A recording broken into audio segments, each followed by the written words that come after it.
ഞാൻ പറയാം എനിക്ക് മനസ്സിലായ കാര്യം ആ, ഇപ്പം മുഹമ്മദിനെ പറ്റി ഖുറാനിലുള്ളതോ ഹദീസിലുള്ളതോ ആയ ഒരു കാര്യം അത് മനോഹരമായൊരു പ്രസംഗമായി ഒരു ഉസ്താദ് പറയുന്നു.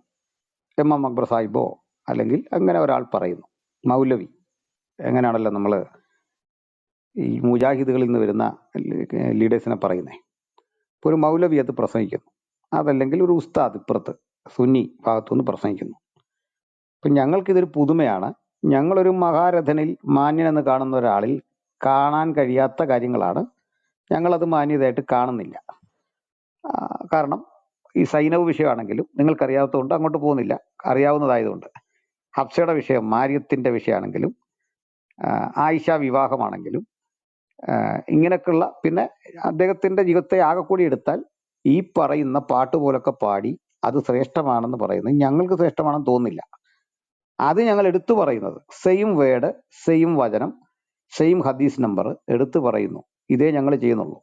അപ്പോൾ ഇതൊരു ഉസ്താദ് പറയുമ്പം മതനിന്ദ അല്ലാതിരിക്കുകയും ഞങ്ങളിത് കോപ്പി ചെയ്ത്, അതായത് റെഫറൻസ് ചൂണ്ടിക്കാണിച്ച് ദാ ഇവിടുന്നാണ് ഇങ്ങനെ കേട്ടത്, ഇത് പൊതുജന സമക്ഷം പറയുമ്പോൾ അത് മതനിന്ദയാവുകയും ചെയ്യുന്നത് എങ്ങനെയാണ്? അവരുപയോഗിക്കുന്ന അത്ര കട്ടി വേട് പോലും ഞങ്ങൾ ഉപയോഗിക്കുന്നില്ല. ഉദാഹരണം, അക്ബർ സാഹിബ് ഒരു പ്രസംഗത്തിൽ സൈനവയുടെ തുണി പൊങ്ങിയത് മുഹമ്മദ് കണ്ടു എന്നാണ് പറയുന്നത്. വേണേൽ ഞങ്ങൾ കേൾപ്പിച്ചു തരാം ഇപ്പം തന്നെ. ഞങ്ങൾ അത് ഉപയോഗിക്കാറില്ല ആ പദം. ഞങ്ങൾ പറയുന്നത് സൈനബിനോട് മുഹമ്മദിനൊരു താല്പര്യം തോന്നി, ഇങ്ങനെ പോലും പറഞ്ഞാൽ ഞങ്ങൾ പറയുന്നത് മതനിന്ദയാകുന്നു. നിങ്ങൾ പറയുമ്പോൾ, അല്ലെങ്കിൽ ഉസ്താദോ മൗലവിയോ പറയുമ്പോൾ അത് ശ്രേഷ്ഠമായി മാറുന്നു. ഒരേ കാര്യം, ഒരേ വിഷയം. അവർ പിന്നെ വ്യത്യാസത്തിലുള്ളവർ അവർ ഹദീസ് നമ്പറോ ഖുറാന്റെ ആയത്ത് നമ്പറോ പറയുന്നില്ല, ഞങ്ങൾ അത് പറയുന്നുണ്ട് എന്നുള്ളൊരു വ്യത്യാസമുള്ളൂ. എനിക്കതിനകത്ത് ഏതാണ് ഇത് തമ്മിൽ ഏതാണ് മതനിന്ദ, എങ്ങനെയാണ് അത് തിരിച്ചറിയേണ്ടത്, അതൊന്ന് പറഞ്ഞു തന്നാൽ കൊള്ളാം. ഓക്കെ, അതിലിപ്പോ ഫാസ്റ്റ് പറഞ്ഞ കാര്യത്തോട് എനിക്ക് അഭിപ്രായ വ്യത്യാസമുണ്ട്. ഞാൻ അത് പറയുകയും ചെയ്യാം. പിന്നെ പക്ഷെ നിങ്ങളുടെ അഭിപ്രായത്തിൽ എപ്പോഴാണ് മതനിന്ദ ആവുക, അതാണ് ഞാൻ ചോദിച്ചത്. ഇപ്പം നിങ്ങൾ പറഞ്ഞത്, അല്ലെങ്കിൽ ഒരാള് പ്രവാചകനെ പറ്റി പറയുന്നത് അത് പ്രവാചക നിന്ദയാണ് എന്ന് പറയണമെങ്കിൽ ഏതർത്ഥത്തിൽ പറയണം? ഇപ്പൊ പറയുന്ന രീതി മതനിന്ദ അല്ല എന്ന് നിങ്ങളുടെ അഭിപ്രായം പറഞ്ഞു. എപ്പോഴാണ് ആവുക? ഇല്ലാത്തത് പറയുമ്പോഴാണോ, അതല്ല ഉള്ളത് ശൈലി മാറ്റി പറയുമ്പോഴാണോ? എപ്പോഴാണ് ആ ഒരു കാറ്റഗറിയിലേക്ക് വരിക? ഒറ്റ മിനിറ്റ് പാസ്റ്ററെ, അതിന് ഞങ്ങളുടെ തലക്കെട്ട് താങ്കൾ ശ്രദ്ധിച്ചായിരുന്നോ? മതനിന്ന, പ്രവാചക നിന്ന എന്നാൽ എന്താണ്? ഞങ്ങൾ ആ കാര്യം നിങ്ങളിൽ നിന്ന് പഠിക്കാനിരിക്കുവാണ്. ഇവിടെ വന്നിട്ട് നിസ് തുടങ്ങി മറ്റു പലരും വന്ന് ഞങ്ങളെ വെല്ലുവിളിക്കുന്നു. തമിഴ്നാട്ടിൽ കണ്ടോടാ, നിങ്ങളെ ഞങ്ങൾ ശരിയാക്കി തരാം, നിങ്ങൾ ഇവിടെ നിന്ന് നടത്തുന്ന ഒരു കാറ്റഗോറിക്കൽ സ്റ്റേറ്റ്മെന്റ് ഇങ്ങോട്ടാണ് വെച്ചിരിക്കുന്നത്.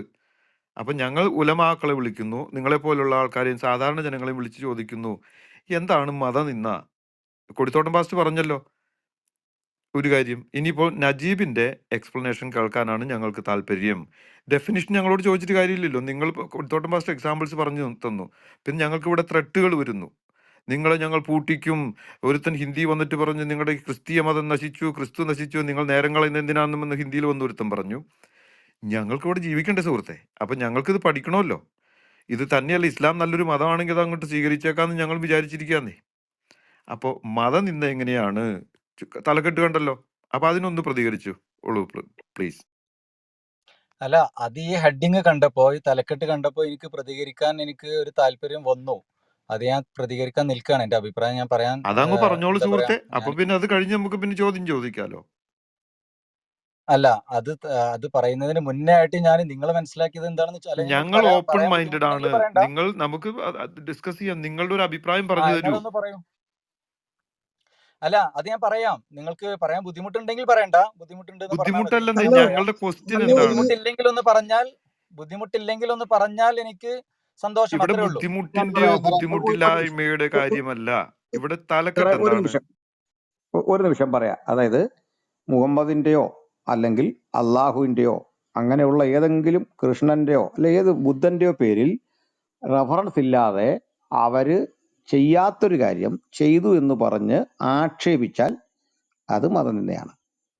അതാണ് ഞങ്ങൾ മനസ്സിലാക്കിയിരിക്കുന്നത്. ഇനി റഫറൻസ് വെച്ചിട്ട് അവർ ചെയ്തൊരു കാര്യം അതിന്റെ ശരിതെറ്റ് നോക്കി സ്വന്തം നിലപാട് പറഞ്ഞാൽ അത് മതനിന്ദയാവില്ല. ഞങ്ങൾ ബൈബിളിൽ തന്നെ പറയാം. ബൈബിളിൽ ദാവീദ് എന്നൊരു രാജാവുണ്ട്. അദ്ദേഹം ചെയ്ത ഒരു കാര്യമുണ്ട്. അദ്ദേഹം സൈനികന്റെ ഭാര്യയെ സ്വന്തമാക്കി അതിലൊരു കുട്ടിയെ സൃഷ്ടിച്ചു. അത് ബൈബിളിലുള്ള കാര്യമാണ്. അത് എടുത്തു പറഞ്ഞിട്ട് ഒരു രാജാവിന് പോയിട്ട് അതൊരു സാധാരണ മനുഷ്യന് ചേർന്നതല്ല എന്ന് പറഞ്ഞാൽ മതനിന്ദയാവില്ല. അത് യഹൂദവൻ കൊണ്ട് കേസ് കൊടുത്താൽ മതനിന്ദയേ ആവില്ല. കാരണം അത് ഉണ്ടല്ലോ, അവിടെ എഴുതി വെച്ചിട്ടുണ്ടല്ലോ. അല്ല, അത് ശരിയാണെന്ന് പറഞ്ഞാൽ അതും മതനിന്ദയാവില്ല. മതാനുഗാമികൾക്ക് അതങ്ങനെ പറയാം. പക്ഷെ അപ്പുറത്തൊരാളുടെ ചിന്ത അത് മോശമാണെന്ന് പറഞ്ഞാൽ പൊതു ധാർമ്മികതയുടെ അടിസ്ഥാനത്തിൽ അത് തെറ്റും, മതവിശ്വാസികൾക്ക് അത് ശരിയുമായിരിക്കാം. പക്ഷേ ഒരു നിഷ്പക്ഷമതയെ സംബന്ധിച്ചോളം ആ വഴി ആരും പോകരുത് എന്ന് പറയാനുള്ള ബാധ്യതയുണ്ട്. അതാണ് ഞങ്ങൾ ഏറ്റെടുത്തിരിക്കുന്നത്. അപ്പോൾ നിങ്ങൾക്ക് മനസ്സിലായി കാണും. അതിനി നിങ്ങളുടെ വിശകലനം പറ. Okay, thank you. ഞാൻ എൻ്റെ അഭിപ്രായം പറയാം. അതിൽ നിങ്ങളിപ്പോൾ പറഞ്ഞ കാര്യത്തിൽ റെഫറൻസ് ഉണ്ടെങ്കിൽ പോലും അത് മതനിന്ദയാവും അല്ലെങ്കിൽ പ്രവാചക നിന്ദയാവും എന്ന് തന്നെയാണ് എൻ്റെ അഭിപ്രായം. ഞാൻ അതിനൊരു ഉദാഹരണം പറയാം. ഇപ്പോൾ കൊടിത്തോട്ടം പാസ്റ്ററെ പറ്റി എനിക്ക് വ്യക്തിപരമായിട്ട് അറിയില്ല. വിവാഹം കഴിച്ചതാണോ അതെല്ലാം മക്കളുണ്ടോ എന്നുള്ളതിനെ പറ്റി എനിക്കറിയില്ല. പക്ഷെ ഒരു കാര്യം ഉറപ്പാണ്, കൊടിത്തോട്ടം പാസ്റ്ററുടെ പിതാവ് എന്തായാലും വിവാഹം കഴിച്ച ആളാണ്. അതുകൊണ്ടാണല്ലോ കൊടിത്തോട്ടം പാസ്റ്റർ എന്നുള്ളൊരു പുത്രൻ ഉണ്ടാവുന്നത്. വ്യക്തിപരമായിട്ട് പോകണ്ട സുഹൃത്ത്. അദ്ദേഹം വിഡിത്താണോ എന്ന് പറഞ്ഞിട്ടില്ല. അറിയണമെങ്കിൽ ഞാൻ എന്നെ വിഷയം എടുത്തോ, എന്റെ പറയണം, എടുത്തോ, അപ്പോഴേ ഉദാഹരണം എന്റെ വിഡിത്താണോ എന്ന് എടുത്തോ, അറിയുള്ളൂ. സാരമില്ലെന്നേ. ഞാൻ ഓക്കെ കുന്നിൻ ചെരുവിലെ ഈന്തപ്പനയല്ലല്ലോ. എന്റെ എടുത്തോ, കുഴപ്പമില്ല. ധൈര്യമായിട്ട് പറഞ്ഞോ, ഓക്കെ ധൈര്യമായിട്ട് പറഞ്ഞു. എന്നെ പാസ്റ്റർ തന്നെ പറഞ്ഞു. പാസ്റ്റർ അംഗീകരിച്ച സ്ഥിതിക്ക് പാസ്റ്റർ തന്നെ പറയാം. ഓക്കെ, അപ്പോൾ പാസ്റ്ററുടെ പിതാവ് വിവാഹിതനാണ് എന്നുള്ളത് നമുക്കറിയാം. പക്ഷേ വിവാഹം തന്നെ തെറ്റാണ്, അതൊരു തെമ്മാടിത്തമാണ് എന്ന് വിശ്വസിക്കുന്ന ഒരാളുണ്ടെന്ന് വിചാരിക്കാം. അവരുടെ അഭിപ്രായത്തിൽ വിവാഹം തന്നെ ഒരു തെമ്മാടിത്തരമാണ്. അങ്ങനെയുള്ള അവര് കൊടിത്തോട്ടം പാസ്റ്ററുടെ പിതാവിനെ പറ്റി പറയാണ്, എടാ തെമ്മാടി. കാരണം അവർ വിവാഹം ചെയ്തു എന്നുള്ളതാണ് ഇയാൾ തെമ്മാടിത്തരമായിട്ട് കാണുന്നത്. പക്ഷേ അത് മറ്റുള്ളവർ തെമ്മാടിത്തരമായിട്ട് കാണുന്നില്ല, അത് നല്ല കാര്യമായിട്ട് കാണുന്നു എന്നുള്ളതും പരിഗണിക്കാതെ എൻ്റെ അഭിപ്രായത്തിൽ അത് തെറ്റാണ്, അതുകൊണ്ട് അദ്ദേഹം തെമ്മാടിയാണ് എന്ന് വിളിക്കുമ്പോൾ അവിടെ റെഫറൻസ് ഉണ്ട്, അവിടെ എല്ലാ കാര്യങ്ങളും ശരിയാണ്, തെളിവുകളുണ്ട്, മാരേജ് സർട്ടിഫിക്കറ്റ് ഉണ്ട്, എല്ലാം ഉണ്ട്. പക്ഷേ ശരിയാണ് എന്നുള്ളത് കൊണ്ട് ഒരാളുടെ പ്രയോഗം അത് അത് എന്താ പറയാ, മര്യാദയുള്ള ഒരു സ്വഭാവം ആവണം എന്നില്ല. എന്നുള്ളത് പോലെ നിങ്ങൾ ഇന്ന് പ്രവാചകനെതിരെ ആരോപിക്കുന്ന കാര്യങ്ങൾക്കൊക്കെ റെഫറൻസ് ഇല്ല എന്ന് നമ്മൾ പറയാറില്ല. പക്ഷെ ആ റെഫറൻസിലൂടെ നിങ്ങൾ അവതരിപ്പിക്കുന്ന കാര്യങ്ങൾ അതുപോലെയല്ല മുസ്ലിങ്ങൾ മനസ്സിലാക്കിയിട്ടുള്ളതും അംഗീകരിക്കുന്നതും എന്നുള്ളൊരു യാഥാർത്ഥ്യം നിലനിൽക്കുന്നിടത്തോളം കാലം നിങ്ങൾ എന്ത് ചെയ്യാൻ പാടില്ല? എനിക്ക് പോലും അത് ആവർത്തിക്കാൻ ഒരിക്കലും എനിക്ക് താല്പര്യമില്ലാത്ത, ഞാൻ ഇഷ്ടപ്പെടാത്ത രീതിയിലുള്ള പ്രയോഗങ്ങൾ നിങ്ങൾ പ്രവാചകനെതിരെ ഉന്നയിക്കുമ്പോൾ അത് നിന്ദയായിട്ടാണ് വരിക. അതിന് എത്ര റെഫറൻസ് ഉണ്ടെങ്കിലും കാര്യങ്ങളും. അഥവാ ഇപ്പൊ ഉദാഹരണമായിട്ട് പറയണമെന്നുണ്ടെങ്കിൽ പ്രവാചകന്റെ ജീവിതത്തിൽ ബഹുഭാര്യത്വം ഉണ്ടായിരുന്നു. ബഹുഭാര്യത്വം ഒരു തിന്മയായിട്ട് നിങ്ങൾ കാണുമ്പോൾ അതിനെ മോശമായിട്ട് നിങ്ങൾ അതിനെ എന്ത് ചെയ്യാണ്, അവതരിപ്പിക്കുകയാണ്. പക്ഷെ അത് മോശമായിട്ടല്ല, ഒരു അല്ലാത്ത രീതിയിൽ മനസ്സിലാക്കുന്നിടത്തോളം കാലം പ്രവാചകന്റെ ബഹുഭാര്യത്വ ജീവിതത്തിൽ ഒരു അനീതിയും അംഗീകരിക്കാത്ത അല്ലെങ്കിൽ ഒരു അനീതിയും സംഭവിച്ചിട്ടില്ല എന്ന് ഒരു സമൂഹം വാദിക്കുന്നിടത്തോളം കാലം അതിനെ മോശമായിട്ട് പേര് വിളിക്കാൻ പാടില്ല. നിങ്ങൾക്ക് ചോദിക്കാം, ഒന്നിലധികം വിവാഹം കഴിക്കുന്നത് ഒരു പ്രവാചകന് യോജിച്ചതാണോ? ഒന്നിലധികം വിവാഹം കഴിച്ച ഒരാൾക്ക് നീതി പാലിക്കാൻ സാധിക്കുമോ? അതിൽ വൈരുദ്ധ്യം വരില്ലേ? അവർക്ക് സാമൂഹികമായിട്ട് മാനവീയതയ്ക്ക് നിരക്കുന്നതാണോ എന്നുള്ള രീതിയിൽ ആരോപണങ്ങൾ ഉന്നയിക്കാം, വിമർശനങ്ങൾ ഉന്നയിക്കാം. അപ്പോഴാണ് ചർച്ചകൾ വരിക, പഠനങ്ങൾ വരിക, അപ്പോഴാണ് സത്യം മനസ്സിലാവുക. പക്ഷെ നമ്മൾ ഉപയോഗിക്കുന്ന പ്രയോഗങ്ങൾ ഉണ്ടല്ലോ, അത് റെഫറൻസ് ഉള്ളത് കൊണ്ട് മാത്രം എന്ത് ചെയ്യാൻ പറ്റില്ല, അത് നിന്ദയാവാതിരിക്കുകയില്ല എന്നാണ് എനിക്ക് പറയാനുള്ളത്. പാസ്റ്ററെ മറുപടി ഓക്കെ, ഒരു നജീബ്. മിനിറ്റ്. ഡോക്ടർ സുനിലെ പ്ലീസ്. പാസ്റ്റർ ആണ്, പ്ലീസ് കൈൻഡ്ലി പാസ്റ്ററോടാണ് ഉദാഹരണം ഓക്കെ വെച്ച് ഓക്കെ. പറഞ്ഞത്. അത് അദ്ദേഹം പറഞ്ഞ ആ ഭാഗത്ത് തന്നെയാണ് ഞാനും നിൽക്കുന്നത്. അതായത് ഈ മഹാത്മജി അദ്ദേഹത്തിന്റെ പിതാവിനെ സ്ത്രീലമ്പടൻ എന്ന് വിളിച്ചു. കാരണം വളരെ നിസാര. 45 വയസ്സുള്ളപ്പോൾ അദ്ദേഹത്തിന്റെ പിതാവ് പുനർവിവാഹം ചെയ്തു. അത് മറ്റേ മൈ എക്സ്പെരിമെന്റ്സ് വിത്ത് ട്രൂത്ത് അദ്ദേഹത്തിന്റെ ഓട്ടോബയോഗ്രഫിയിലുള്ള കാര്യമാണ്. കാരണം ഗാന്ധിജി ഈ സെൽഫ് കൺട്രോൾ അല്ലെങ്കിൽ ആത്മനിയന്ത്രണത്തിന് വലിയ പ്രാധാന്യം കൊടുത്തൊരു മനുഷ്യനാണ്. അപ്പൊ ഗാന്ധിജിക്ക് ധൈര്യമായിട്ട് പറയാം അത് തെറ്റാണ് എന്ന് പറയാം, പക്ഷേ ചിലർക്ക് അത് ശരിയാണ്.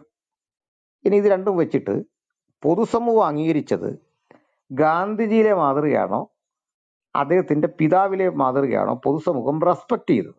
അവിടെയാണ് എൻ്റെ മൂല്യം കിടക്കുന്നത്. ഇപ്പോ ഞാൻ മനസ്സിലാക്കുന്നിടത്തോളം അല്ലെ എൻ്റെ ഒരു ഐഡിയ, നജീബ് ഒരു വിവാഹമേ കഴിച്ചിട്ടുള്ളൂ. നജീബിന് 4 വിവാഹം അനുവദനീയമാണ് ഒരേ സമയത്ത്. ഒരേ സമയത്താണ്. അതിലൊരാളെ ഉപേക്ഷിച്ച് മറ്റൊരാളെ അവിടെ വെക്കാം, അതിന് തടസ്സമില്ല. പക്ഷെ ഒരു പൊതുവെ നമ്മൾ ഭൂരിപക്ഷം ലോകത്തിലെ മുസ്ലിങ്ങളെ, വിശേഷിച്ച് കേരളത്തിലെ മുസ്ലിം സഹോദരന്മാരെ എടുത്താൽ അവരെല്ലാം നമ്മളെപ്പോലെ ഒരു വിവാഹം കഴിച്ചിട്ടുള്ളൂ. എന്താ കാര്യം? അവരനുകരിച്ചത് മുഹമ്മദിനെ അല്ല, അനുകരിച്ച ആരെയാണ്? ഈ ഒരു വിവാഹം കഴിച്ച മനുഷ്യരെയാണ്. അതാണ് മര്യാദയെന്നും മാന്യതയും തോന്നി. അടുത്തത്, നമ്മുടെ രാജ്യത്ത് ഒരു നിയമമുണ്ട്, ഒരു പെൺകുട്ടിക്ക് എത്ര വയസ്സായിരിക്കണം. അപ്പോൾ ആ പ്രായത്തിലുള്ള കുട്ടിയെ ഒരു ആൺകുട്ടിക്ക് വിവാഹം കഴിക്കാൻ പറ്റും. പക്ഷെ ഇസ്ലാമിക ശരീഅത്ത് നിലനിൽക്കുന്ന ഇടത്തും ആ നിയമം അല്ല ഉള്ളത്. അപ്പോൾ ഇനി ഞങ്ങളോട് ചോദിക്കുക, നിങ്ങളുടെ ബൈബിളിൽ ഒരു നിയമം പറയും. ആ നിയമം പറയുന്നിടത്ത് ബൈബിളിലെ നിയമമാണ്, ഞങ്ങൾക്ക് യേശുക്രിസ്തുവിൽ കൂടി പിതാവിനോട് പ്രാർത്ഥിക്കാം, ദൈവം വഴി ഒന്നിനെയും ആരാധിക്കാൻ കഴിയില്ല. നാളെ BJP പോലും ഭരണകൂടം വന്നിട്ട് ആ നിയമത്തിന് വിപരീതമായൊരു നിയമം കൊണ്ടുവന്നാൽ ഞങ്ങൾക്ക് അനുസരിക്കേണ്ട യാതൊരു ബാധ്യതയില്ല. ഞങ്ങൾ ജയിലിൽ പോകാൻ തയ്യാറാണ്, ശിക്ഷിക്കപ്പെടാൻ തയ്യാറാണ്. ഞങ്ങൾക്ക് ഒരു ബുദ്ധിമുട്ടും അതിനകത്തില്ല. അത് ഏറ്റുപറയില്ല, ഒരിക്കലും അത് ഏറ്റുപറയില്ല. ഞങ്ങളുടെ രീതി അതാണ്. അങ്ങനെയാണ് റോമിലും ഒക്കെ ലക്ഷക്കണക്കിന് ആളുകൾ മരിച്ച. അങ്ങനെയാണ്. കൈസർ ദൈവം എന്ന് ഏറ്റുപറയണമെന്ന് പറഞ്ഞു, പറ്റില്ല എന്ന് പറഞ്ഞു, അങ്ങനെ മരിച്ചു. ഇതേപോലെ ഞാൻ ചോദിക്കുകയാണ്, എന്തുകൊണ്ട് നിങ്ങൾക്ക് വിലപിടിപ്പുള്ളത് ഇന്ത്യൻ ഭരണനേക്കാൾ വലുത് ഖുറാനല്ലേ? നിങ്ങൾ എന്തുകൊണ്ട് മുഹമ്മദ് അവിടെ ജീവിച്ച പോലെ അതിൽ മാതൃകയുണ്ടെങ്കിൽ ആ മാതൃകകളൊന്നും പാലിക്കാതെ ഇന്ത്യൻ ഭരണഘടനയ്ക്ക് കീഴ്പ്പെട്ടു പോകുന്നത് എങ്ങനെ? ഞങ്ങൾക്കത് ലംഘിക്കാമെന്നുള്ള കറക്റ്റ് ഉറപ്പാണ് ഇങ്ങനെ വരുന്നിടത്ത്. അല്ലെ നിങ്ങൾ പറയണം, ഇത് തമ്മിൽ ക്ലാഷ് വരുന്ന ഇടത്ത് ഞങ്ങൾക്ക് ഖുറാനേക്കാൾ വലുത് ഇന്ത്യൻ ഭരണഘടനയാണെന്ന് പറയണം. ഞങ്ങൾ തിരിച്ചാ പറയാൻ പോകുന്നത്. ഇത് തങ്ങളിൽ ആരാധന സംബന്ധിയായോ ഒക്കെ ഒരു ക്ലാഷ് വരുന്ന ഇടത്ത് ഞങ്ങൾക്ക് ബൈബിളാണ് നിയമം, ബൈബിൾ പറഞ്ഞ പോലെ പോകുന്നത്. അത് ഞങ്ങൾ ഇങ്ങനെയുള്ളൊരു സമൂഹത്തെ എന്തുകൊണ്ട് സമൂഹം നിങ്ങളെ വിമർശിക്കുന്നു, അല്ലെങ്കിൽ അതിന് ഭാഷ മോശം ഉപയോഗിക്കുന്നുണ്ട് കാരണം കൂടെ പറഞ്ഞ് നിർത്താം. ഞങ്ങൾ ഒരിക്കലും മുഹമ്മദ് എങ്ങനെ ജീവിച്ചെന്നോ അദ്ദേഹത്തിന്റെ ജീവിതശൈലി എന്തായിരുന്നെന്നോ ഞങ്ങളെ ബാധിക്കുന്ന വിഷയമല്ല. ആർക്കും ദോഷമില്ലാതെ അദ്ദേഹം ജീവിച്ചു പോയെങ്കിൽ അത് നിങ്ങളും പാലിച്ചു പോകുന്നെങ്കിൽ, നിങ്ങളുടെ ഒരു ലോകം കണ്ടത് തീരുന്നെങ്കിൽ അത് ഞങ്ങളെ എങ്ങനെ ബാധിക്കുന്നത്? അതിൽ ഞങ്ങൾക്ക് ഒരു വിമർശനവും ഇല്ല, അത് ആവർത്തിക്കുന്നു. പക്ഷെ പ്രശ്നം, നിങ്ങളിൽ ചിലർ വന്ന് ഞങ്ങളുടെ ബൈബിൾ പറയുന്നതും ഞങ്ങളുടെ ആശയങ്ങളെക്കുറിച്ച് നടത്തിയ വിമർശനങ്ങൾക്ക് മറുപടിയായിട്ട് നിങ്ങൾ സ്വാഗതം ചെയ്തിടത്തേക്ക് വന്നു. ഉദാഹരണം, നിങ്ങളൊരു ദാവാ പ്രവർത്തനത്തിന് ശേഷം ഞങ്ങളെ ഇസ്ലാമിലേക്ക് ക്ഷണിക്കുമല്ലോ. അപ്പൊ ഞങ്ങൾ വരുമ്പോൾ ഞങ്ങൾക്കൊരു സംശയമില്ലേ ന്യായമായിട്ട്? ഇതെന്താണ്? സാധാരണ ഒരു മനുഷ്യൻ ചെയ്യാൻ അറയ്ക്കുന്ന പ്രവൃത്തികൾ മുഹമ്മദ് ചെയ്തതായിട്ട് ഞങ്ങൾക്ക് തോന്നുന്നു. കാരണം മരുമകളെ വിവാഹം കഴിക്കുന്നു, മരുമകളെ സ്വന്തം ആണെന്നൊക്കെ നിങ്ങൾക്ക് വ്യാഖ്യാനിക്കാം, ഓക്കെ. അതിനു വേണ്ടി ആദ്യം കൊണ്ട് സെയ്ദിനെ കൊണ്ട് കെട്ടിക്കുന്നു. കെട്ടിച്ചിട്ട് പറയുക സെയ്ദ് ആവശ്യം നിറവേറ്റി കഴിഞ്ഞാൽ അവളെ സ്വീകരിച്ചു എന്ന് പറയുന്നു. ഒരു മനുഷ്യൻ ജീവിതകാലത്ത് 40 വയസ്സ് മുതൽ പ്രവാചകനായി എന്ന് പറഞ്ഞ ശേഷം 10-45 സ്ത്രീകളോടൊപ്പം ജീവിതം നയിക്കുന്നു. ഇതെന്താ ഇങ്ങനെ ചോദിക്കുമ്പോൾ നിങ്ങൾ പറഞ്ഞത് അതേപടി വെട്ടി വിഴുങ്ങിട്ട് അവരോട് പോയി ചോദിച്ച് മനസ്സിലാക്കാൻ പറയേണ്ട കാര്യമില്ല. കാരണം വിദ്യാഭ്യാസമുള്ള ഒരാൾക്ക് മനസ്സിലാകും, സാധാരണ ഒരുത്തരും മനസ്സിലാകും ഇതൊക്കെ മോശമാണെന്ന്. അതിനെ പിന്നെ പോയിട്ട് ഉസ്താദിന്റെ അടുത്തുനിന്ന് ചോദിച്ചു പഠിക്കേണ്ട കാര്യമില്ല. നിങ്ങൾ ക്ഷണിച്ചുകൊണ്ടാ. നിങ്ങളുടെ ദാവാക്കാര് ബൈബിളിനെ വിമർശിച്ചിട്ട് അതിൽ തൃത്വം തെറ്റ്, യേശു ഒരു പ്രവാചകൻ മാത്രമാണ്, യേശു പ്രവചിച്ച ആളാണ് മുഹമ്മദ്. അങ്ങനെയെങ്കിൽ ഞങ്ങൾ ഇതൊന്നും അറിയണമല്ലോ. യേശു പ്രവചിച്ച പരിശുദ്ധാത്മാവ് അല്ലെങ്കിൽ ആവർത്തന പുസ്തകത്തിൽ പറയുന്ന ആ പ്രവാചകൻ ഇവിടെ ഉണ്ടെങ്കിൽ ഞങ്ങൾ അംഗീകരിക്കാൻ എന്താ വന്നിരിക്കുക, ഇപ്പോഴും വന്നിരിക്കുക. ഇത്രയും പേര് അക്സെപ്റ്റ് ചെയ്യും. കുറഞ്ഞ പക്ഷം ഈ സ്പീക്കർ പാനിലിരിക്കുന്ന മോഡറേറ്റേഴ്സിൽ നിങ്ങൾ പറഞ്ഞ് അക്സെപ്റ്റ് ചെയ്യും. അപ്പൊ ഞങ്ങൾ വന്ന് തിരയുന്ന മാതൃകാ പുരുഷന് എന്റെയോ നിങ്ങളുടെയോ പോലും നിലവാരമില്ല. അതിൽ എത്രയോ മീതയാണ് ഞാൻ. അഹങ്കാരം കൊണ്ട് പറയാൻ ഓർക്കരുത്. അതിൽ എത്രയോ മീതയാ. മുഹമ്മദ് തപസിരുന്ന എന്നെ പോലെ ആകാൻ പറ്റില്ല. തപസിരുന്ന സൂചിമനയിൽ 1000 ആണ്ട് തപസിരുന്ന എന്റെ മുമ്പിലാകത്തില്ല, നിങ്ങളുടെ മുമ്പിലാവില്ല. നിങ്ങൾ ഞങ്ങളോട് പറയാണ് ഇത് മാന്യനാണ്, ശ്രേഷ്ഠനാണ്, ഇത് ഭയങ്കരമാണ് എന്ന് പറഞ്ഞു വരുമ്പോൾ ഞാൻ പറയാം, അദ്ദേഹം ദക്ഷിണ വച്ച് ഞങ്ങളിൽ നിന്ന് മാന്യത പഠിക്കട്ടെ എന്ന് പറയേണ്ടി വരുന്നത് എന്തുകൊണ്ടാണ്? നിങ്ങൾ പറയുന്നു ബൈബിൾ മുഴുവൻ തിരുത്തി അവിടെ ഇന്ന കുഴപ്പമുണ്ട്, അവിടെ എന്താ പറയുന്നത്, യേശു പഠിപ്പിച്ച പോലല്ല ഞങ്ങൾ പ്രാർത്ഥിക്കുന്നത്, യേശു മുട്ടയിലിരുന്നു, യേശു താടി വെച്ചു, ഞങ്ങളും താടി വെക്കുന്നു, അതുകൊണ്ട് ഞങ്ങൾക്കെല്ലാം തെറ്റി, ശരി ഒരെണ്ണം ഞങ്ങൾ പഠിപ്പിക്കാം. അതാ ഞങ്ങൾ പഠിക്കാൻ വന്നിരിക്കുമ്പോൾ ഇതാണ് പ്രൊഫസറെങ്കിൽ ആ ക്ലാസ്സിൽ എങ്ങനെ ഇരിക്കും? ഇത്രയും വൾഗറാണ് കാര്യമെങ്കിൽ എങ്ങനെ ഇരിക്കും? ഇതാണ് നമ്മൾ തമ്മിലുള്ള പ്രശ്നം. അത് അങ്ങൊന്ന് വ്യാഖ്യാനിച്ചോളൂ, അങ്ങൊന്ന് പറഞ്ഞ് മനസ്സിലാക്കിക്കോളൂ. ഇവിടെ കൊടിത്തോട്ടം പാസ്റ്റർ തുടക്കത്തിൽ പറഞ്ഞ രീതിയിലാണെന്നുണ്ടെങ്കിൽ യാതൊരു കുഴപ്പമില്ല. എങ്ങനെയാണ് മരുമകളെ വിവാഹം ചെയ്യുന്ന ഒരാള് മാതൃകയാവുക? അതും ആദ്യം മകനെ കൊണ്ട് അല്ലെങ്കിൽ വളർത്തു മകനെ കൊണ്ട് വിവാഹം ചെയ്യിപ്പിക്കുന്നു, പിന്നെ അവരാവശ്യം കഴിഞ്ഞതിന് ശേഷം പിന്നെ അവരെ വിവാഹം ചെയ്യുന്നു തുടങ്ങിയിട്ടുള്ള കാര്യങ്ങൾ പറയുമ്പോൾ യാതൊരു കുഴപ്പമില്ല. കാരണം നമുക്ക് സന്തോഷമേ ഉള്ളൂ. കാരണം അവിടെ നിങ്ങൾ എന്താണോ മനസ്സിലാക്കിയത് അതിൽ നിന്നും യാഥാർത്ഥ്യം എന്താണ് എന്ന് നിങ്ങൾക്ക് വിശദീകരിച്ച് തരാൻ നമുക്കൊരു അവസരം കിട്ടുകയാണ്. അവിടെ എന്തായിരുന്നു സംഭവിച്ചിട്ടുള്ളത്, ആരായിരുന്നു സെയ്ദ് പിന്നെ സെയ്ദ് എങ്ങനെയാണ് പ്രവാചകനുമായി പരിചയപ്പെടുന്നത്, പിന്നീട് വന്നിട്ടുള്ള ഇസ്ലാമിക നിയമങ്ങൾ എന്തായിരുന്നു, ആ നിയമങ്ങൾ ഏതൊക്കെ രീതിയിലാണ് രക്തബന്ധവും അതുപോലെ തന്നെ മുലകുടി ബന്ധത്തിലൂടെയും സ്ഥാപിക്കപ്പെടുന്ന കുടുംബ ബന്ധങ്ങൾ എങ്ങനെയാണ് തുടങ്ങിയിട്ടുള്ള കാര്യങ്ങൾ നിങ്ങൾക്ക് വിശദീകരിച്ച് തരാൻ നമുക്ക് അവസരം തരികയാണ്. എന്നിട്ട് ഒരു സമൂഹത്തിൽ പ്രവാചകൻ സെയ്ദിന്റെയും സൈനബിന്റെയും സംഭവത്തിലൂടെ എങ്ങനെയാണ് ആ വിഷയത്തിൽ ഒന്ന് മാതൃകയായിട്ടുള്ളത്, ഇടപെടുകയാണ്. ജനങ്ങൾ അതിൽ നിന്നും കുട്ടൻ പാസ്റ്റർ കേൾക്കുന്നുണ്ടോ? കേൾക്കുന്നുണ്ട്. അല്ല, അദ്ദേഹം അപ്പോൾ നമുക്ക് പിന്നെ ജീസസ് പറഞ്ഞാത്തൊരു കാര്യം, അദ്ദേഹം നമുക്ക് പരിചയമുള്ള കഥകളാ പറയാൻ പോകുന്നത്. അതായത് ഞങ്ങൾക്ക് അറിയാവുന്നതാണെങ്കിൽ അങ്ങ് അത് കൂട്ടിച്ചേച്ചിട്ട് കാര്യമില്ല. കാരണം അന്നത്തെ കാലത്ത് ഒരു ദുഷ്പ്രവണത ഉണ്ടായിരുന്നു. ഈ അഡോപ്റ്റഡ് ദത്തെടുക്കുന്ന ആൾക്കാരെ സ്വന്തം മക്കളായിട്ട് കാണുന്ന ഒരു കാര്യം ഉണ്ടായിരുന്നു. അത് മാറ്റാൻ വേണ്ടിയാണ് എന്ന് പറഞ്ഞാൽ അതിനൊരു ആയത്തിറക്കിയാൽ പോരെ? ഈ പരിപാടി നിർത്തിയേക്കാൻ ഒരു ആയത്തിറക്കിയാൽ പോരെ? അതിന് ഇത്രയും മനുഷ്യൻ അന്ന് മുതൽ ഇന്ന് വരെയുള്ള മനുഷ്യൻ ഇട്ട് ഇതുപോലെ മനുഷ്യനെ തട്ടിമുട്ടി കളിയാക്കി ഞങ്ങൾ ഇന്ന് രാത്രിയും ചർച്ച ചെയ്യത്തക്ക വിധം, നിങ്ങൾക്ക് വിഷമം വരുന്ന വിധം, മതനിന്ദ വരുന്ന വിധം ഒരു പ്രയാസം ഉണ്ടാകുമെന്ന് ദൈവത്തിന് അറിയത്തില്ലേ? അള്ളാഹുവിന് അറിയത്തില്ലേ? ഒറ്റ ആയത്തിൽ തീരാനുള്ള കാര്യമുള്ളൂ. നാം ഇന്നു മുതൽ സത്യവിശ്വാസികളെ, നമ്മൾ ഇന്നു മുതൽ ഈ ദത്തുപുത്രന്മാരുടെ സമ്പ്രദായം ഇതിനാൽ നിർത്തലാക്കിയിരിക്കുന്ന അള്ളാഹെ ആര് ചോദ്യം ചെയ്യും? എന്തിനാണ് ഈ പണി കാണിച്ചേ? അതാണ് പറയുന്നെങ്കിൽ ഇനി തുടർന്നു അദ്ദേഹം പറഞ്ഞോട്ടെ, ഇടപെടണ്ട, പറഞ്ഞോട്ടെ. Okay, thank you pastor. നിങ്ങൾ ഇടയ്ക്ക് അത് കൈകാര്യം ചെയ്തതിന് വളരെ നന്ദി. അപ്പോൾ ഞാൻ പറഞ്ഞതിൻ്റെ ചുരുക്കം എന്താണെന്ന് ചോദിച്ചാൽ, വിമർശിക്കുന്നത് കൊണ്ട് നമുക്ക് യാതൊരു കുഴപ്പമില്ല, നമുക്കും സന്തോഷമേ ഉള്ളൂ. എന്താണോ നിങ്ങൾ വിമർശിക്കുന്നത് അത് നമ്മൾക്ക് നമ്മളുടെ ഭാഗത്ത് നിന്നും നമുക്ക് പറയാനുള്ള അവസരം കിട്ടുകയാണ് ചെയ്യുക. പാസ്റ്റർ പറഞ്ഞതും അതിന് ഒരു ഉദാഹരണമായിട്ടാണ് ഞാൻ പറഞ്ഞത്. നിങ്ങളിപ്പോൾ അവിടെ പറഞ്ഞു സെയ്ദിന്റെ കാര്യം സൈനബിന്റെ കാര്യം അവിടെ പറയുമ്പോൾ നമ്മൾക്കത് എന്താണ് അതിന്റെ യാഥാർത്ഥ്യം എന്ന് പറയാനുള്ള അവസരമാണ് കിട്ടുന്നത്. പക്ഷേ പാസ്റ്ററുടെ സംസാരത്തിൽ തന്നെ അവസാനത്തേക്ക് പോകുമ്പോൾ അതിനോട് ഞാൻ യോജിക്കുന്നില്ല. അതെന്താണ്? അവിടെ പാസ്റ്റർ ഒരു കാൽക്കുലേഷൻ വരുത്തി, മുഹമ്മദിനേക്കാൾ എത്രയോ ഉഷാറാണ് ഞാൻ, മുഹമ്മദ് എന്നിൽ നിന്ന് പഠിക്കട്ടെ, ഞാനാണ് അവനേക്കാൾ ഉഷാർ എന്നുള്ള രീതിയിൽ പറഞ്ഞിട്ട് നിങ്ങൾ കൊണ്ടുവരുന്നത് ആരെയാണ്? അവിടെ നിങ്ങൾ ഒരു വിഷയമല്ല സംസാരിക്കുന്നത്, ഒരു തർക്ക വിഷയമോ നിങ്ങൾക്ക് സംശയമുള്ള വിഷയങ്ങളോ അല്ല സംസാരിക്കുന്നത്. നേരെ മറിച്ച് ഒരു ലോകം പ്രവാചകനായി അംഗീകരിക്കുന്ന, ലോകത്തിൽ ഒരുപാട് ആളുകൾ പ്രവാചകനായി അംഗീകരിക്കുന്ന, മാതൃകാ പുരുഷനായി അംഗീകരിക്കുന്ന ഒരാളെ തൻ്റെ പ്രയോഗത്തിലൂടെ നിന്ദിക്കുക എന്നുള്ള സംഭവമാണ് അവിടെ ചെയ്യുന്നത്. അവിടെ ചർച്ചയല്ല വരുന്നത്, വിമർശനമല്ല വരുന്നത്. ആദ്യം പറഞ്ഞത് വിമർശനമാണ്. ഇങ്ങനെ ദത്തുപുത്രന്റെ ഭാര്യയെ വിവാഹം ചെയ്തത് ശരിയാണോ, മാനവികമാണോ, അതിലെന്തെങ്കിലും മാതൃകയുണ്ടോ? അതൊരു ചർച്ചയാണ്. പാസ്റ്റർ പറഞ്ഞോളൂ.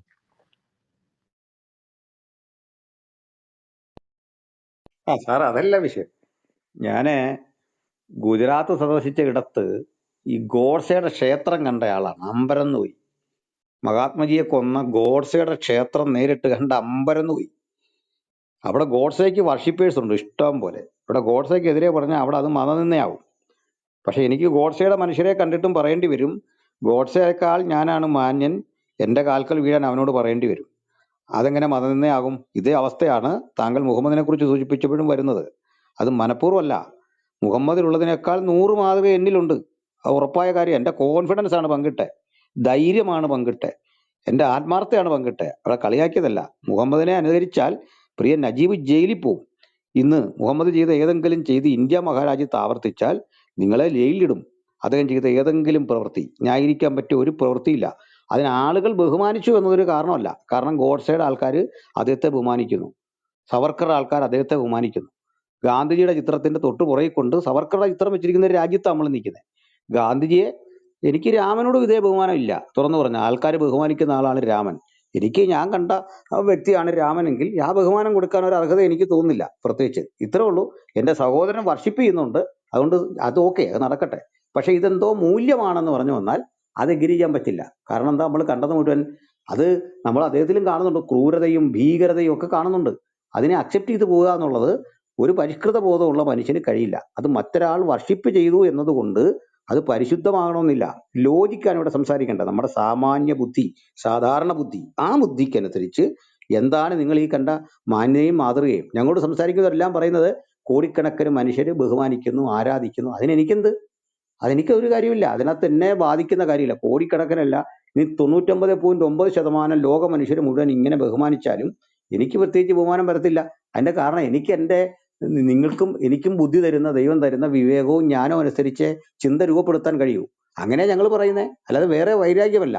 ഇതില്ലെങ്കിൽ നിങ്ങൾ പറയൂ ഇന്ന ഇന്ന കാര്യങ്ങൾ മാതൃകാപരമാണ്, അതാണ് പറയേണ്ടത്. ഇന്ന ഈ കാലത്തിലും ജീവിക്കുന്ന മനുഷ്യർക്ക് വേണ്ടത് ഇന്ന ആളിലുണ്ട്, ഉദാഹരണം 1 പറഞ്ഞു തരണം. അതിന് അങ്ങനെ പറ്റുമോ?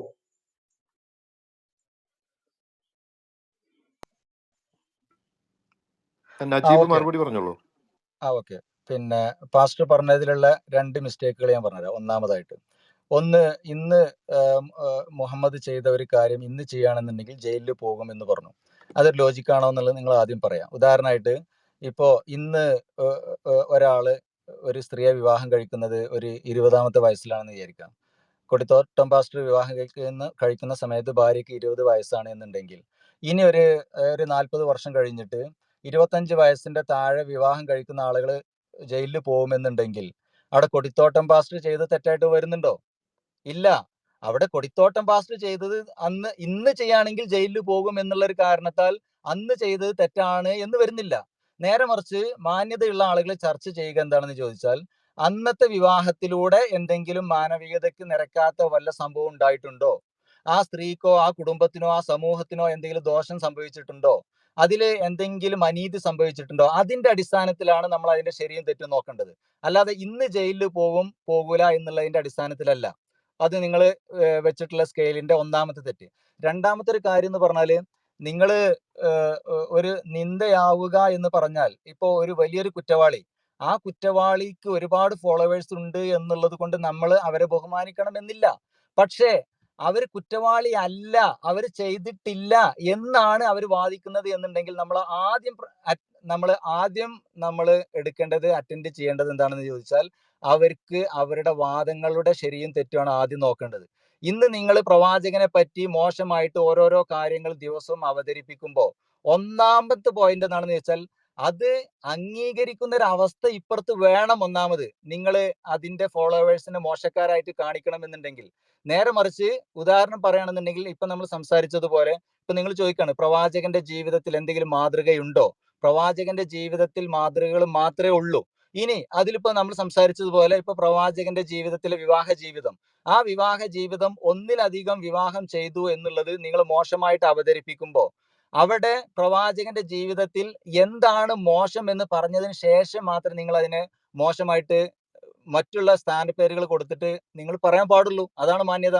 എന്നാൽ അതിലുള്ള അവരുടെ വിവാഹ ജീവിതത്തിലുള്ള മാതൃകകൾ നമുക്ക് എണ്ണി എണ്ണി എണ്ണി നമുക്ക് പറയാൻ പറ്റും. അപ്പൊ ഒരു ഭാഗത്ത് നമ്മൾ അതിന്റെ നന്മകൾ പറയുമ്പോൾ, ആ പറയുന്നിടത്തോളം കാലം അതിനെ നമ്മൾ ഡിഫെൻഡ് ചെയ്തതിന് ശേഷം മാത്രമേ നമ്മൾ അത് മോശമായിട്ട് പ്രഖ്യാപിക്കാൻ പാടുള്ളൂ. അതാണ് മാന്യത. നജീബ് അതിനകത്ത് പറഞ്ഞതൊന്നും എനിക്ക് മനസ്സിലായില്ല പാസ്റ്റർ അതോടെ ഒന്ന് ടച്ച് ചെയ്ത് പോണം. ഒന്നും മനസ്സിലായില്ല. അദ്ദേഹം പറഞ്ഞൊരു ശരിയുണ്ട്. അദ്ദേഹം പറഞ്ഞൊരു ശരി പറയാം. അക്കാലഘട്ടത്തിൽ ഇങ്ങനെയുള്ള രീതികൾ നിലനിന്നിരുന്നു. അതേ മുഹമ്മദും ചെയ്തിട്ടുള്ളൂ. ഞങ്ങളും അതേ പറയുന്നുള്ളൂ. ആ കാലത്തിന് കൊള്ളാം. പിന്നീടുള്ള ഒരു കാലത്തിലെയും മനുഷ്യനിൽ മാതൃകയില്ല. ഒരു ഉദാഹരണമാണ് ഈ 20 വയസ്സുകാരുടെ കഥ പറഞ്ഞു, നിങ്ങൾ പറഞ്ഞു. ഇപ്പോൾ എൻ്റെ വൈഫിന് ഇപ്പൊ 20 വയസ്സാണ് എന്ന് വിചാരിക്കുക, ഞാൻ കല്യാണം കഴിച്ചത്, അല്ലെ നിങ്ങൾ കല്യാണം കഴിച്ച് 10 കൊല്ലത്തിന് ശേഷം ഒരു നിയമം വരുന്നു, 25 വയസ്സിൽ കുറയാത്ത വേണം പെണ്ണിന് പ്രായം. അത് മുൻകാല പ്രാബല്യം ഇത്തരം നിയമങ്ങൾക്ക് വരത്തില്ല. പഴയ ഒരാളെ ശിക്ഷിക്കാൻ വേണ്ടി ആ നിയമം കൊണ്ടുവരത്തില്ല. അങ്ങനെ നമ്മൾ ആരെങ്കിലും മുഹമ്മദിനെ കുറിച്ച് മോശം പറഞ്ഞെങ്കിൽ ഇത് തെറ്റാണ്. എവിടെയാ പ്രശ്നമെന്ന് അറിയണ്ടേ? മുഹമ്മദ് എക്കാലത്തുള്ള മനുഷ്യർക്ക് മാതൃകയാണെന്ന് പറയുന്ന ഇടത്താണ്. അപ്പൊ നമുക്ക് ഇങ്ങനെ അതിന് കൺക്ലൂഷൻ പറയാം.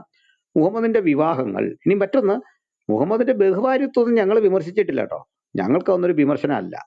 കാരണം അന്നത്തെ മനുഷ്യർ അങ്ങനെ ബഹുഭാര്യത്വം നടത്തിയിട്ടുണ്ട്. അത് നമ്മുടെ അവിടെ നിന്ന് ബ്രിട്ടീഷുകാർ വരുന്നതിന് മുമ്പ് ഇതൊക്കെ ഉണ്ട്. 1960-ലാണ് ഹിന്ദു വിവാഹ നിയമം അനുസരിച്ച് ഒരു ഹിന്ദുവിന് ഒത്തിരി കല്യാണം കഴിക്കാൻ പാടില്ല എന്ന നിയമം വരുന്നത്.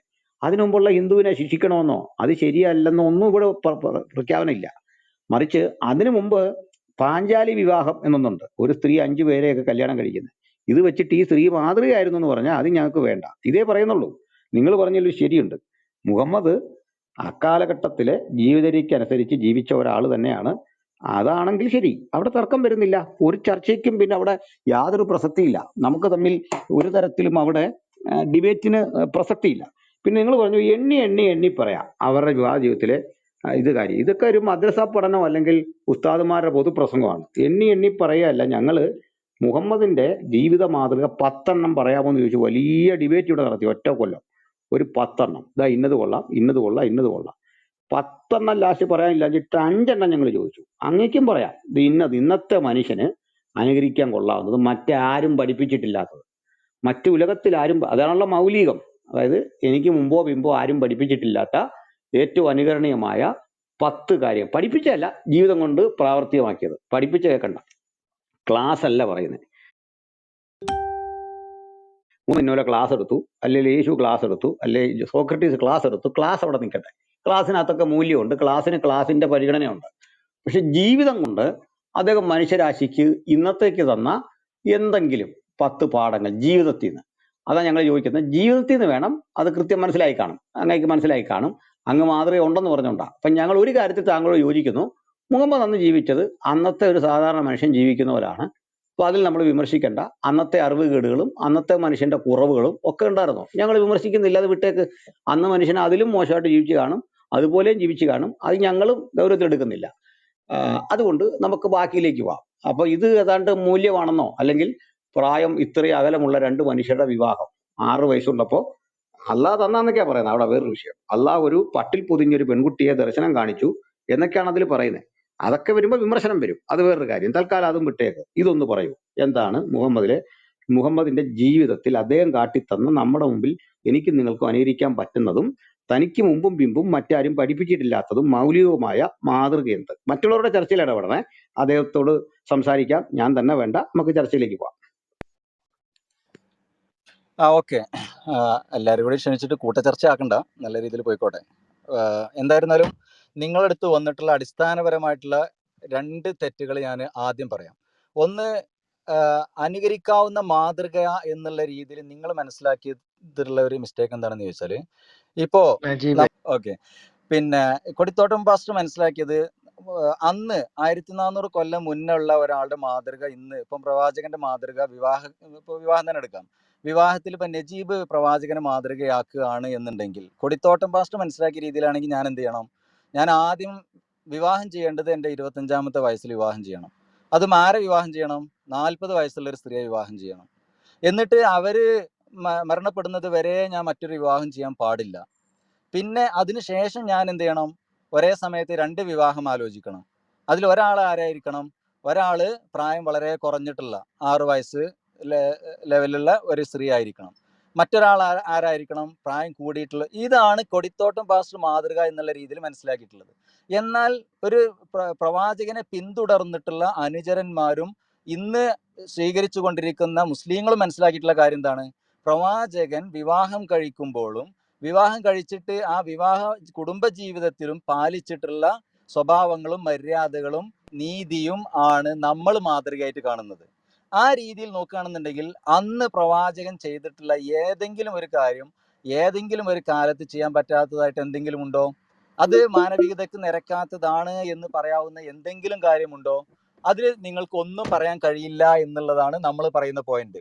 പ്രവാചകന്റെ കുടുംബ ജീവിതത്തിൽ മുഴുവൻ എന്താണ് മാതൃകകൾ മാത്രമേ ഉള്ളൂ. അത് പ്രവാചകന്റെ വ്യത്യസ്ത പ്രായത്തിലുള്ള ഭാര്യമാർ, അതുപോലെ തന്നെ വ്യത്യസ്ത കുടുംബ സാഹചര്യത്തിലുള്ള ഭാര്യമാര്, അതേപോലെ വ്യത്യസ്ത കഴിവുകളുള്ള ഭാര്യമാര്, ഇവരോടൊക്കെ വ്യത്യസ്ത സൗന്ദര്യങ്ങളുള്ള ഭാര്യമാര്, ഇവരോടൊക്കെ പ്രവാചകൻ സ്വീകരിച്ചിരുന്ന പ്രവാചകന്റെ ആ സമീപനത്തിലുള്ള നീതി, അതേപോലെ തന്നെ ആ സ്നേഹം, കാര്യങ്ങൾ, ഇതാണ് നമ്മൾ മാതൃകയായിട്ട് നമ്മൾ എടുക്കുന്നത്. അതാണ് മാതൃകയായിട്ട് എടുക്കേണ്ടതും. അതിൽ നിങ്ങൾക്ക് എന്തെങ്കിലും പരാതികൾ പറയാനുണ്ടോ? വളർത്തുന്നതിന്റെ ഭാര്യ അടിച്ചു മാറ്റുന്നത് നീതിയാണോ? പുള്ളി പറഞ്ഞു കേട്ടു. പാസ്റ്റ് ആണല്ലേ ഉള്ളൂ. പുള്ളി പറഞ്ഞു കഴിഞ്ഞ അജീബേ. കഴിഞ്ഞു. പാസ്റ്റർ കേൾക്കുന്നുണ്ടോ? അതായത് ഇപ്പൊ നമ്മള് ക്രിസ്തുവിനെ മാതൃകയാക്കുക എന്ന് പറഞ്ഞാല് 30-ആം വയസ്സായിട്ട് ഞാൻ ഇവിടുന്ന് യോർദാനിൽ പോയിട്ട് മുങ്ങണം. ഞങ്ങളത് അനുകരിക്കുക എന്നാ പറയുന്നത്. മാതൃക വേറെ, അനുകരിക്കൽ വേറെ, രണ്ടും രണ്ടാണ്. ഒരു പയ്യൻ കണ്ടോ, നമ്മളെ മുഖ്യമന്ത്രി അനുകരിക്കുന്നത് കറക്റ്റായിട്ട്, ഒരു കലാകാരൻ, അദ്ദേഹത്തിന്റെ സൗണ്ടും ഒക്കെ. അതാണ് അനുകരിക്കൽ വേറെ, മാതൃകയാക്കൽ വേറെ, രണ്ടും 2 കാര്യമാണ്. ഒരു ബന്ധവും തമ്മിലില്ല. നിങ്ങൾ അത് എഴുതാപ്പുറം വായിക്കുന്നവരെ പറഞ്ഞാണ് നിങ്ങളും അതല്ല ഉദ്ദേശിക്കുന്നത്. മാതൃക എന്ന് പറഞ്ഞാൽ ഒരാളുടെ ജീവിതത്തിന്റെ സം ടോട്ടലിൽ നിന്ന് നമുക്ക് കിട്ടുന്ന ഉള്ളടക്കമെന്ത് അത് ഫോളോ ചെയ്യുക. അല്ലാതെ കല്യാണമൊന്നും അല്ല ഇവിടെ ഞങ്ങൾ പറഞ്ഞ കാര്യം. ഈ അത് നിങ്ങൾക്കൊന്നും എണ്ണിപ്പറയാനില്ല ഇന്ന ഇന്ന കാര്യങ്ങൾ. ഉദാഹരണം, ഞങ്ങളുടെ യേശു പഠിപ്പിച്ചു നിങ്ങൾ ശത്രുക്കളെ സ്നേഹിക്കണം. അതിനു മുമ്പ് ആരെങ്കിലും എങ്ങനെ പഠിപ്പിച്ചോ എന്ന് എനിക്കറിയില്ല. മൗലികമായി എനിക്ക് തോന്നുന്നു ഞങ്ങൾ അത് വളരെ ഗൗരവമുള്ളതായിട്ട് കാണുന്നു. ശത്രുവിന് വിശക്കുന്നെങ്കിൽ തിന്നാൻ കൊടുക്കുക. അടുത്തത് പറഞ്ഞത്, ഒരുത്തൻ നിന്റെ വസ്ത്രം അപകരിച്ചാൽ അവന് പുതപ്പ് കൂടി കൊടുത്തേക്കുക. ഇതൊരു പാഠമാണ്. ഇതൊക്കെ ഗാന്ധിജിയെ വിക്ടർ ഹ്യൂഗോ ഒക്കെ സ്വാധീനിച്ച കാര്യവും അവര് എടുത്തെടുത്ത് പറയുകയും ചെയ്തിട്ടുള്ള കാര്യങ്ങളാണ്. ഇതാണ് ഈ അനുഗമിക്കുക എന്നുകൊണ്ട് അർത്ഥമാക്കുന്നത്. നമ്മൾ ഇതല്ലേ ചോദിച്ചുള്ളൂ. ഇത് നിങ്ങൾക്കൊന്ന് എണ്ണി പറയാൻ സാധിക്കണം. ഞങ്ങളിത് ഇന്ന ആളിൽ നിന്ന് ഇന്ന പാഠം പഠിച്ചു, ഞങ്ങൾ അത് ഫോളോ ചെയ്യുന്നു എന്ന് പറയാനായിട്ട് സാധിക്കണം. അത് ഈ മതചടങ്ങോ റിച്വൽസോ അല്ല ചോദിച്ചേ. 5 നേരം നിസ്കരിക്കുന്നതോ താടി വളർത്തുന്നതോ ഒന്നും അല്ലെന്ന് ചോദിച്ചു. അതൊക്കെ അനുകരണമാണ്. നമുക്ക് വേണ്ടത് അനുധാവനം, ഫോളോ ചെയ്യുന്ന കാര്യമാണ്. ഇനി അടുത്തതിലേക്ക്, നിങ്ങൾ പറഞ്ഞ വിഷയത്തിലേക്ക് വരാം. മുഹമ്മദിന്റെ ജീവിതം മൊത്തം എടുത്താൽ ഒരു കുറ്റവും കാണിക്കാനില്ലെന്നാ പറഞ്ഞു. നമുക്ക് നോക്കാം. ഹഫ്സയുടെ വിഷയം തന്നെ എടുക്കാം. ഹഫ്സയുടെ വീട്ടിലേക്ക് ഒരു ദിവസം മുഹമ്മദ് ചെല്ലുന്നു. അവരെ പറഞ്ഞ് അവിടുന്ന് വിടുന്നു. വിട്ടിട്ട് ആ വീട്ടിൽ വെച്ച് മാരിയത്തിനോട് കൂടെ അദ്ദേഹം ലൈംഗിക ബന്ധത്തിൽ ഏർപ്പെടുന്നു. ഹഫ്സ തിരികെ വന്ന് ഇത് കണ്ടുപിടിച്ച് ആകെ പ്രശ്നം ഉണ്ടാക്കുന്നു. ആയിഷയോട് ഇത് പറയരുതെന്ന് പറയുന്നു. ആയിഷയോട് അവളത് പറയുന്നു. കലിപ്പടങ്ങാതെ ആയിഷയോട് ഇത് പറയുകയാണ്. ആയിഷയോട് പറയുന്നു. അതോടെ കുടുംബ പ്രശ്നം രൂക്ഷമാകുമ്പോൾ എന്താ അവിടെ വെച്ച് പറഞ്ഞേ? അള്ളാഹു ആണ് ഞാൻ ഇനി മാരിയത്തിനെ പ്രാപിക്കയില്ല. അപ്പോൾ അവൾക്ക് വാക്ക് കൊടുക്കുകയാണ്. വാക്ക് കൊടുക്കുന്നു, അത് പാലിക്കാൻ പറ്റാതെ വരുന്നു. അപ്പോൾ അള്ളാഹ് പറയുന്നു, മാരിയത്ത് അങ്ങയുടെ വിശ്വസ്ത പത്നിമാരിൽ ഒരാളാണ്, സ്ത്രീജനങ്ങളിൽ നല്ല ഒരാളാണ്, സ്വീകരിക്കാനായിട്ട് പറയുന്നു. അപ്പോ ഞങ്ങളിവിടെ കാണുന്ന ഒരു കാര്യം, മുഹമ്മദ് ചെയ്ത ഈ പ്രവൃത്തി, അതായത് ഒരു ഭാര്യയെ പറഞ്ഞു വിട്ടിട്ട് അവരുടെ ബെഡ്റൂം മറ്റൊരു മാര്യത്തിനോടൊപ്പം അവിടെ ശയിക്കാൻ അല്ലെങ്കിൽ കിടക്കാൻ അല്ലെ അവരോട് സെക്സ് ചെയ്യാൻ വേണ്ടിയിട്ട് ആ സ്വീകരിച്ച ശൈലി തെറ്റിപ്പോയി. ഇത് തന്നെയാ പറയുന്നത്. ഇതേപോലെ 100 കഥകൾ മുഹമ്മദിൽ കാണുന്നതെല്ലാം ഇത്തരത്തിലെ അരാജകത്വമാണ്. ലൈംഗിക അരാജകത്വത്തിന്റെ ഒരു തുടർച്ച ഇതുപോലെ കാണാം. ഇതല്ലാതെ അദ്ദേഹത്തിലൊന്നുമില്ല. എന്തോ അദ്ദേഹം പറഞ്ഞേക്കുന്നേ, അദ്ദേഹം ജീവിതത്തിൽ എന്തോ കാണിച്ചല്ല ഇത്തരം കുറെ കഥകളാണ്. നമ്മൾ ഖുറാനും ഇസ്ലാമും ഒക്കെ എടുത്താൽ അതിന്റെ ഒരു 30% എങ്കിലും ഇത്തരം കുറെ മുഹമ്മദിന്റെ വഴിവിട്ട ജീവിതങ്ങൾ തന്നെയാണ്. എങ്ങനെയാണ് നിങ്ങൾക്ക് എന്നിട്ട് ഇതൊരു പ്രവാചകനാണെന്നോ ശ്രേഷ്ഠനാണെന്നോ ഒക്കെ പറയാൻ പറ്റുന്നത്? എന്നിട്ട് അതാത് സമയങ്ങളിൽ ഓരോ ആയത്തിറക്കിയിട്ട് പറയും. ആയത്തിറക്കുന്നത് മുഹമ്മദിനല്ലാതെ ആർക്കും അറിയില്ല ഇത് ആയത്താണെന്നോ അള്ളാഹു ആണെന്നോ. കാരണം ഈ മുഹമ്മദ് പറയുന്നൊന്നും വേറെ ആൾ കേട്ടിട്ടില്ല, ഒരാൾക്കും അറിയത്തില്ല. അദ്ദേഹം പറഞ്ഞ കഥകൾ യഥാർത്ഥമാണെന്ന് കരുതി വിശ്വസിച്ച പൊട്ടന്മാരെ കുറെ മനുഷ്യര്, അന്ധമായി വിശ്വസിച്ച കുറെ മനുഷ്യര് അതേപടി പോവാണ്. അപ്പൊ ഇങ്ങനെ തിരിഞ്ഞു ചിന്തിച്ചാൽ മതി. ഇദ്ദേഹത്തിന് ഇങ്ങനെയൊക്കെ കുറെ ആവശ്യങ്ങളും താല്പര്യങ്ങളും ഉണ്ട്. അതിന് അദ്ദേഹം പടച്ചു വിടുന്ന ചില താല്പര്യങ്ങൾ മാത്രമാണ് നമ്മൾ ഈ ആയത്തെന്ന പേരിൽ കേൾക്കുന്നത്. അല്ല അതിനകത്ത് അമാനുഷികതയോ ദൈവികതയോ ഒന്നും ഒരു നിഷ്പക്ഷ മതിക്ക് കണ്ടെത്താൻ കഴിയുന്നില്ല. മാര്യത്തിന്റെ ഒരു ചെറിയ ഉദാഹരണമാണ്. ഇനി മുമ്പേ ഞാൻ സൂചിപ്പിച്ചു, ഈ മറ്റേ സൈനമിനെ കെട്ടണോ, അദ്ദേഹത്തിന് വിവാഹം കഴിക്കണം, കഴിച്ചപ്പോരെ? അതിന് ഇത്രയും വളഞ്ഞ് ഒരു വഴി സ്വീകരിക്കണോ? ഈ വളഞ്ഞ വഴി. താങ്കൾ പറഞ്ഞു ഇവരോടെല്ലാം ഒരേപോലെ പെരുമാറി 6 വയസ്സുള്ള ഈ സ്ത്രീ, അവരെല്ലാം വീട്ടിൽ ഭയങ്കര അലമ്പായിരുന്നു, എന്നും പ്രശ്നമായിട്ട് ഹഫ്സയുടെ കഴുത്തെ വന്നിട്ട് ഉമറിനെ പിടിക്കേണ്ടി വന്നില്ലേ? കഴുത്തെ പിടിച്ച് ഞെക്കി മരിക്കാറാകുന്ന ഒരവസ്ഥയിലേക്ക് എത്തി. അന്നേരം വിട്ടുകളയാൻ വന്നിട്ട് മുഹമ്മദ് പറയുമ്പോഴാണ് പ്രശ്നം തീരുന്നത്. എന്നിട്ട് പറഞ്ഞു അള്ളാഹ് ഒരു ആപത്ത് അവതരിപ്പിച്ചു, നിങ്ങൾ മുഹമ്മദ് പറയുന്ന പോലൊക്കെ പോയില്ലെങ്കിൽ വേറെ പത്നിമാരെ അള്ളാഹു കൊടുക്കും. ഇത് പറയുന്നു. പിന്നെന്താ പറയുന്നേ? ഇതിന് ഒരു അരിശുദ്ധം എന്ന് കരുതുന്ന ഖുറാനിൽ എന്താണ് കാണുന്നത്? നിനക്ക് ഇനിയും പെണ്ണിനെ വേണോ എന്ന രീതിയിലല്ലേ പറയുന്നേ? എന്നിട്ട് പറയാണ്, നിന്റെ വലങ്കൈ ഉടമപ്പെടുത്തിയ സ്ത്രീ, ആ സ്ത്രീയോടുകൂടെ വേറൊരു 4:21 ഖുറാൻ. ഇവിടൊക്കെ ഈ പറയുന്ന കാര്യങ്ങളെ ഫോളോ ചെയ്ത ആളാണ് മുഹമ്മദ് എങ്കിൽ അത് ഒരു ദൈവവചനമായിട്ടൊന്നും കാണാൻ പറ്റില്ല. കാരണം മുഹമ്മദിന്റെ ഇഷ്ടങ്ങൾക്ക് വേണ്ടി മുഹമ്മദ് എങ്ങനെ എഴുതി ഉണ്ടാക്കിയ സംഭവങ്ങൾ മാത്രമാണ്. ഇതിന്റെ ഉപഭോക്താവാരാ? ഇതിന്റെ ഗുണഭോക്താവാരാ? നിങ്ങളൊന്ന് ആലോചിച്ച് നോക്കി. ജീവിതത്തിൽ ഒന്നുമില്ലാതെ ആരംഭിച്ച ഒരു മനുഷ്യൻ പട്ടിണിക്കാരനോ അദ്ദേഹം പെട്ടെന്ന് ക്യാഷുകാരനാകുന്നു. അദ്ദേഹത്തിന് രാജ്യം പോയിട്ട് സ്വന്തം വീടില്ല. അല്പം കഴിഞ്ഞ് ഭരണാധികാരിയാകുന്നു. അദ്ദേഹം ഒരു രാജാവിനെ പോലെ അടിച്ചു പൊളിച്ച് ജീവിക്കുന്നു, സമ്പന്നനാകുന്നു, നികുതി പിരിക്കുന്നു, തലമുറ ഇതിനു വേണ്ടി ഏൽപ്പിക്കുന്നു, ധാരാളം കല്യാണം കഴിക്കുന്നു. ഇതിന്റെ സമൃദ്ധി കിട്ടിയതല്ല ആർക്കാ? അങ്ങനെ മുൻനിരയിൽ നിന്ന കുറെ മനുഷ്യർക്കാണ്. അതേ നിമിത്തം ധാരാളം ആളുകൾ അനാഥരായിപ്പോയി. ധാരാളം ജൂതന്മാർക്ക് വീട് നഷ്ടപ്പെട്ടു, ക്രൈസ്തവർക്ക് വീട് നഷ്ടപ്പെട്ടു, മജൗസികൾക്ക് ജീവിതം നഷ്ടപ്പെട്ടു, ഭാര്യമാരെ നഷ്ടപ്പെട്ടു. ഇടയ്ക്കൊരു ഉസ്താദ് പറയുന്നത് കേട്ടു, മുഹമ്മദ് ഇങ്ങനെ പോകുന്ന വഴിക്ക് ഒരു സ്ത്രീയെ കണ്ട് അവളെ മോഹിച്ചാൽ ആ നിമിഷം മൊഴിയൊല്ലിയേക്കണം. ആ നിമിഷം. ഇതൊക്കെ എന്തൊരു ജീവിതമാണ്! ഇതൊക്കെ മാതൃകയാണെന്ന് പറഞ്ഞാൽ അത് സ്വീകരിക്കാൻ ഞങ്ങൾക്ക് പ്രയാസമാണ്. അങ്ങ് പറഞ്ഞു വേറെ ഏതാണ്ടൊക്കെ മാതൃകയുണ്ട് എന്ന് പറഞ്ഞു. ഞാൻ അനുകരിക്കലല്ല പറയുന്നത്, മാതൃക. ആ മാതൃക നിങ്ങൾ എന്ന് പറഞ്ഞു. ഇതുവരെ മാതൃക പറഞ്ഞില്ല. നിങ്ങൾ ഉൾക്കൊണ്ട മാതൃക എന്താന്ന് പറഞ്ഞില്ല. നിങ്ങൾക്ക് ഉൾക്കൊള്ളാൻ പറ്റുന്ന മൗലിക മാതൃക, not imitation but how to follow Muhammad, അതൊന്നും പറഞ്ഞു നട്ടെ. പാസ്റ്റർ